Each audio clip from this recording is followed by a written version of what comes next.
अब ताकत जो है दुनिया को चलाएगी और शांति भी स्थापित अगर करेगी तो वो है ताकत, यानी कि आपके अंदर जो मादा है उसी से पीस प्राप्त होगा। ऐसा आज लिखने के बाद समझ आया जब ट्रम्प साहब ने अपडेट किया अपने वो ट्रूथ सोशल के अकाउंट पर और लिखा कि भाई मैंने 3 जगहों पे प्रेसिशन अटैक्स किए ईरान के अंदर में, नतान्स, फोर्दो और इस्फहान शहर, जहाँ पर कि उनकी न्यूक्लियर फैसिलिटी और न्यूक्लियर एनरिचमेंट प्लांट रखे थे। तो मैंने वहाँ प्रेसिशन अटैक किए और इससे जो है अब पीस होगा अगर ईरान को ही रिटेलिएट नहीं करता है। तो पीस जो है ताकत से मिलेगा, ना कि डिप्लोमेसी से, ऐसा मानना है यूनाइटेड स्टेट्स ऑफ अमेरिका का, जो कि उन्होंने लिखा। और जो अटैक किया था तो वो प्रेसिशन अटैक, जो बॉम्बर था, खासा खूबसूरत प्लेन है, ये तो मानना पड़ेगा, बड़ा ही प्यारा सा प्लेन है जिसको साइड में उनके F-35 लेके चल रहे थे और बीच में वो ईगल रूपी जो प्लेन था वो जा रहा था अपना पेलोड उठा के। काफ़ी हैवी पेलोड उठा सकता है वो प्लेन और करीबन बोलते हैं 17,000 करोड़ का एक प्लेन है। तो उस प्लेन से सीधा उन्होंने 3,000 किलोमीटर तक का सफ़र भी वो तय कर सकता है और अपने एयर बेसिस से उसको उड़ाया और सीधा 3 प्रिसिशन अटैक्स किए इन 3 शहरों में। तो ईरान ने साफ साफ बोल दिया कि हमारा कोई एनरिचमेंट प्लांट था ही नहीं उसके नीचे हमारा कुछ था नहीं, तो कुछ नुकसान नहीं हुआ है, अटैक आपने कर दिए। पर देखने वाली बात है कि भाई उनके फाइटर्स आए, अपना B-2 स्टेल्थ बॉम्बर आया, उनके एयर स्पेस में घूमा, वहाँ पर प्रेसिशन अटैक किए और निकल भी गया। और ना उन पे मिसाइल मारी गई, ना उनको रिटेलिएट किया गया, कुछ नहीं, और सीधा वो प्लेन जो है निकल गया। तो मतलब कि सोचने वाली बात तो है, जो इतनी मिसाइल छोड़ रहा है, इतना कुछ छोड़ रहा है इन प्लेन्स पे, या तो उन्होंने सोचा होगा कि भाई क्या ही करेगा, हमारा वहाँ पर है नहीं, अपना प्रेसिशन अटैक करे निकले, या फिर वो B-2 बॉम्बर ऐसा है कि उसको बिल्कुल उसके रडार पकड़ ही नहीं पाए।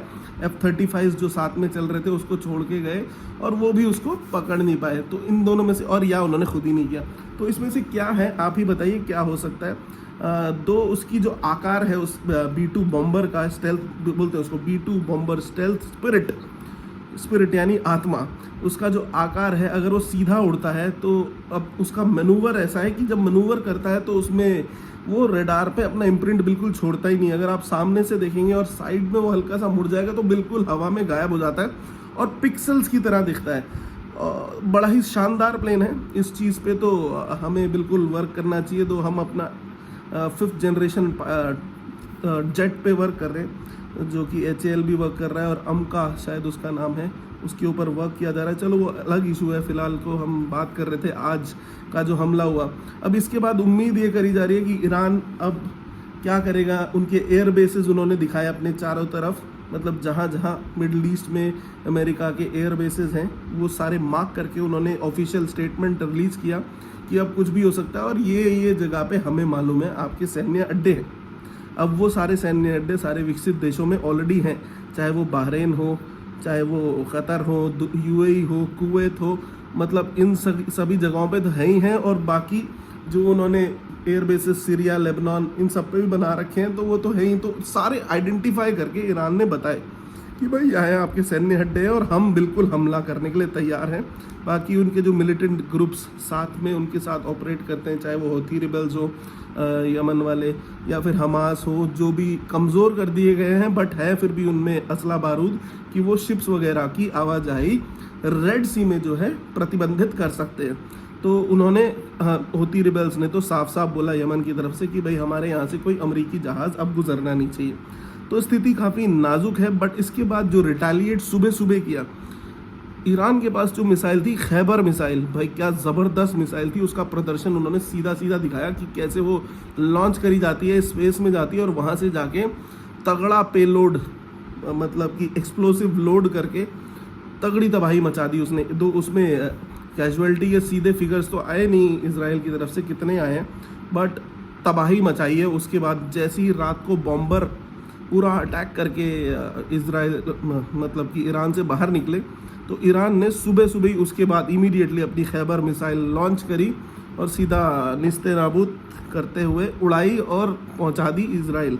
बहुत ज़्यादा क्षति पहुंची है इसराइल के ऊपर और मतलब कि तगड़ा अटैक था ये।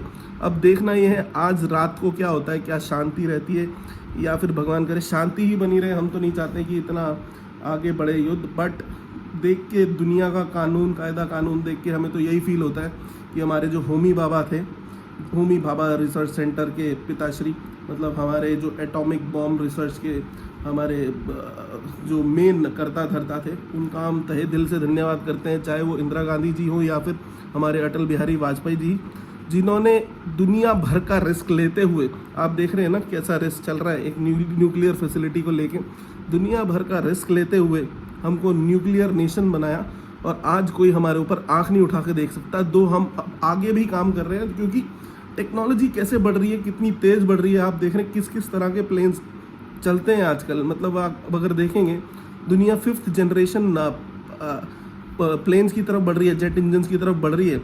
अभी F-35 एक जहाज़ है, US बनाता है जहाज़ उसको, और वो यूके की गवर्नमेंट के पास भी है। वो मनूवर करके या कुछ करके हमारे केरला के आसपास था, उसके बाद अब बताया जा रहा है कि उसको इंटरसेप्ट किया है एयर स्पेस में, या फिर उसमें खराबी आ गई है, बट अभी वो केरला में खड़ा हुआ है। और उसको बोला जा रहा है कि हम इसको हंगार में डाल देते हैं, यूके की गवर्नमेंट अलाउ नहीं कर रही है क्योंकि उनकी संपत्ति है, तो वो उसको उठा के ले जा सकते हैं, और वो अपने इंजीनियर भेज रहे हैं। तो काफ़ी तगड़ा प्लेन होता है वो एक F-35 मतलब स्टेल्थ प्लेन है, जेट प्लेन है। ऐसे ही रशिया बनाता है, सुखोई 57 बनाता है, Su-57। हम अपने AMCA सिस्टम पे काम कर रहे हैं, जो कि हमारा 5th जनरेशन जेट होगा, जिसमें बोल रहे हैं अभी 7-8 साल लग सकते हैं बनने में। ऐसे ही चाइना का भी अपना 5th जनरेशन उन्होंने अभी लॉन्च किया था, स्टेल्थ फाइटर। स्टेल्थ मतलब होता है कि उसको राडार पे ट्रेस करना, उसकी साउंड को ट्रेस करना बहुत ही मुश्किल होता है। आप देखेंगे जब B-2 बॉम्बर का वीडियो देखेंगे ना, तो वो जब उड़ता है उसकी आवाज़ जो है एक कमर्शियल प्लेन जैसी ही होती है, पर जब जेट उड़ता है, आप नॉर्मल जेट देखेंगे, आपने कई बार देखा होगा जेट्स को उड़ते हुए, तो उसमें से बड़ी ही तेज ध्वनि आती है। तो वो क्या है, पकड़ा जा सकता है कि भाई कुछ एंटर हुआ है हमारे एयर स्पेस में। बट जब ये B-2 बॉम्बर्स और स्टेल्थ एयरक्राफ्ट उड़ते हैं, तो इनमें कमर्शियल प्लेन्स जैसी स्विंग करते हुए नॉर्मल आवाज़ आती है, ऐसे जहाँ वो सब तगड़ी आवाज़ नहीं आती। वो स्टेल्थ का एक पार्ट होता है। स्टेल्थ मतलब कि आप छुप सकें किसी के एयर स्पेस में घुसते हुए। वैसे ही अब B-2 बॉम्बर को देखेंगे, उसकी जो एक ईगल जैसी अपना पूरा शेप है, वो एकदम फ्लैट, एकदम आंखों की नज़रों से गायब हो जाएगा जब वो ऐसा टेढ़ा और सीधा होगा। आप उसको देखेगा तो मैं अपने वीडियो में इंक्लूड करूँगा। बट इसी को स्टेल्थ बोला जाता है, ना उसकी साउंड पकड़ी जाए, ना उसकी देखा जा सके, और रडार में इम्प्रिंट भी ना आए। तो यही स्टेल्थ है जो F-35 में और या फिर सुखोई 57 में, और चाइना के पास भी अब अपना स्टेल्थ फाइटर आ चुका है, और इंडिया इस पर वर्क कर रहा है। भगवान करे जल्द से जल्द हमारे पास भी हो, और हम भी आगे बढ़ें इस जेट्स की होड़ में, जो कि अब बहुत इंपॉर्टेंट हो चुका है। और वर्ल्ड ऑर्डर जो है अब ताकत के ऊपर ही चल रहा है। अगर हमारे पास न्यूक्लियर बॉम्ब है तो उसी वजह से हम बिल्कुल ही मतलब अपने आप को सशक्त मानते हैं। मैं धन्यवाद करता हूँ, फिर से बोलता हूँ, सभी महान आत्माओं ने जिन्होंने इतना संघर्ष किया, इतनी ताकतों से लड़ा और हमको न्यूक्लियर बॉम्ब दिलाया। मेरे को पूरा बहुत प्राउड फील होता है कि हम उन 9 महाशक्तियों में हैं जिनके पास न्यूक्लियर पावर है, जिसकी वजह से हमें कोई देखने की कोशिश नहीं करता। तो जय माता दी, जय भारत, वंदे मातरम। इस चीज़ पे मुझे बहुत ही गर्व है।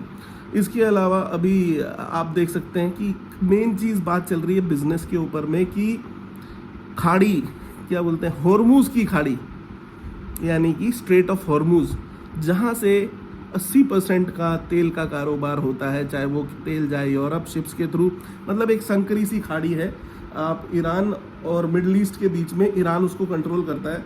वहाँ पर उस खाड़ी का नाम है खाड़ी ऑफ हॉर्मूज़, स्ट्रेट ऑफ हॉर्मूज़। उससे जितने भी शिप्स निकलते हैं, मतलब जितना भी बिजनेस होता है उसी खाड़ी के थ्रू होता है। 80% बोलने में आ रहा है कि ईरान शायद उसको होल्ड कर सकता है। तो कल जब बाज़ार खुलेंगे तो क्रूड ऑयल आपको बिल्कुल ऊपर मिलेगा, सीधा शायद 5-7% शूट करे। अब देखने का यही होगा कितना शूट करता है। तो क्रूड ऑयल फिलहाल तो मेरे को उम्मीद लग रही है 5-7% डेफिनेटली शूट करेगा। बट बातें अभी हॉर्मूज़, स्ट्रेट ऑफ हॉर्मूज़ को लॉक करने की हो रही है कि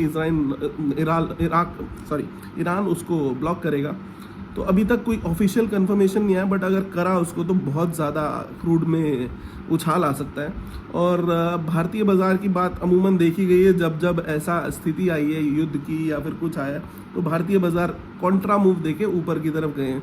तो कल भी क्या ट्रेंड कंटिन्यू रहता है कि बुलिश हो जाएंगे बाजार, और हमारे रिटेलर जो बेरिश होंगे देख के कि दुनिया में क्या चल रहा है तो मार्केट गिरने चाहिए, तो उसको ट्रैप करते हुए हमारे बाजार अगर कॉन्ट्रा मूव करते हैं, क्योंकि पिछला जो फ्राइडे क्लोज हुआ था वो बहुत ही तगड़ा बुलिश क्लोज हुआ था, बहुत ही तगड़ी तेज़ी हुई थी। रिलायंस में 2.5% की तेज़ी बड़े टाइम बाद दिखी थी और भारतीय बाजार तेज़ी में दिख रहे थे, और इस तेज़ी में एक नेचुरल बाइंग देखी गई थी विदेशी निवेशक द्वारा और DIIs यानी लोकल निवेशक द्वारा भी। तो उस तेज़ी को कंटिन्यू करते हुए रिटेल की बेरिशनेस को कॉन्ट्रा ट्रेड रहते हुए क्या बाजार कल ऊपर जाएगा, हो भी सकता है नहीं भी, क्योंकि पिछले कुछ युद्धों के दौरान भारत का बाजार जो है कॉन्ट्रा ट्रेड लेते हुए ऊपर ही आए। तो सब बात की एक बात, दुनिया में अगर शांति स्थापित करनी है तो ताकत का होना बहुत ज़रूरी है, और ताकत से ही शांति आजकल में स्थापित की जाएगी। दो मेरे हिसाब से diplomacy is the best way to achieve the peace. जो डिप्लोमेसी में ताकत है यानी बातचीत में ताकत है, बातचीत से ही सारे हल निकलेंगे। बट अपनी ताकत को हमेशा अपनी मुट्ठी में और ज़रूर अपने पास रखें। हम भारत को बिल्कुल मजबूत देखना चाहते हैं और बिल्कुल आगे बढ़ते हुए देखना चाहते हैं। तो जय माता दी, जय हिंद, वंदे मातरम।